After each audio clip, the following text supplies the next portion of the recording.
ಎಲ್ಲರಿಗೂ ನಮಸ್ಕಾರ. ಇವತ್ತು NVR ಬಗ್ಗೆ ಹೇಳ್ತೀನಿ. NVR ಅಂದರೆ full form networking video recorder. ಇಲ್ಲಿ ಸೆಟ್ಟಿಂಗ್ಸ್ ಯಾವ್ಯಾವುದಿದೆ ನೋಡಿ. ಇದು ಫುಲ್ಲು ಸ್ಕ್ರೀನು, ಫುಲ್ ಕ್ಯಾಮ್ರಾಸ್ ಇದೆ, ಎಲ್ಲ IP ಕ್ಯಾಮ್ರಾಸು ನೋಡಿ. Menu, lock, pattern lock. Next ಇದು ಕ್ಯಾಮ್ರಾಸ್, ಫುಲ್ಲು ಕ್ಯಾಮ್ರಾಸು. ಇಲ್ಲಿ ಬ್ಯಾಕಪ್ ಇದೆ.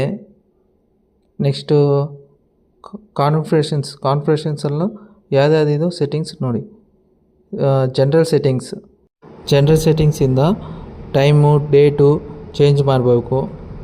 ನೆಕ್ಸ್ಟ್ ಸೆಟ್ಟಿಂಗ್ ಯೂಸರ್, ಯಾರು ಯೂಸ್ ಮಾಡ್ತಾರೋ ಅವ್ರದ್ದು ID ಇದೆ. ನೆಕ್ಸ್ಟು ಎಕ್ಸ್ಪ್ರೆಷನ್, ಇದು NVR ಯಾವ್ದನ್ನ ಫಾಲ್ಟ್ ಇದೆಯಾ, ಹಾರ್ಡ್ ಡಿಸ್ಕ್ ಫಾಲ್ಟ್ ಇದೆಯಾ, ಸಿಮಾಸ್ ಬ್ಯಾಟ್ರಿ ಫಾಲ್ಟ್ ಇದೆಯಾ ಅಂತ ಅಲಾರಮ್ ತೋರಿಸುತ್ತೆ. ನೆಕ್ಸ್ಟು ನೆಟ್ವರ್ಕಿಂಗ್, ಇಲ್ಲಿ ಲೋಕಲ್ IP ಅಡ್ರೆಸ್ ಇದೆನೋ ಅದು ತಗೊಂಡು ಚೇಂಜ್ ಮಾಡ್ಕೋಬೋದು.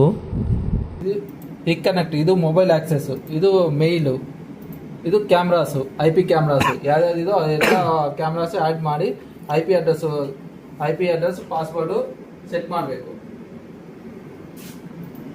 ಇದು ನೇಮ್ಸ್, ಕ್ಯಾಮ್ರಾಮನ್ ನೇಮ್ಸ್ ಇದೆನಾ, ನೇಮ್ಸ್ ಟೈಪ್ ಮಾಡಬೇಕು. ಇದು motion direction area, motion direction ಯಾವ್ಯಾವ ಕ್ಯಾಮ್ರಾ ಮೋಷನ್ ಡೈರೆಕ್ಷನ್ ಬೇಕು, ಎಷ್ಟು ಏರಿಯಾ ಬೇಕು ಅದು ಸೆಲೆಕ್ಟ್ ಮಾಡಿ ಅಪ್ಲೈ ಮಾಡಬೇಕು. ಇದು ಮ್ಯಾನೇಜ್, ಇದು ರೆಕಾರ್ಡಿಂಗ್, ಎಷ್ಟು ಹಾರ್ಡ್ ಡಿಸ್ಕ್ ಇದೆ, ಎಷ್ಟು ಬ್ಯಾಕಪ್ಪು, ಎಷ್ಟು ಹಾರ್ಡ್ ಡಿಸ್ಕ್ ಇದೆ, ಎಷ್ಟು ಕೆಪಾಸಿಟಿ ಇದೆ ಇದು ನೋಡಬೇಕು. ಇದು ರೆಕಾರ್ಡಿಂಗು, ಮೋಷನ್ ಡ್ಯೂರೇಷನ್ ಇದೆಯಾ, ಕಂಟಿನ್ಯೂಷನ್ ರೆಕಾರ್ಡಿಂಗ್ ಇದೆಯಾ ಇದು ನೋಡಬೇಕು. ಇದು ಸ್ಕ್ರೀನು, ನಮಗೂ ಚಿಕ್ಕದು ಬೇಕು ಅಂದರೆ ಚಿಕ್ಕದು ಬೇಕು, ಫುಲ್ ಸ್ಕ್ರೀನ್ ಬೇಕಂದರೆ ಫುಲ್ ಸ್ಕ್ರೀನು. ಇದು ಪ್ಯಾರಾಮೀಟರ್ ಅಷ್ಟೇ. ಇದು thank you for watching video. Please subscribe my channel.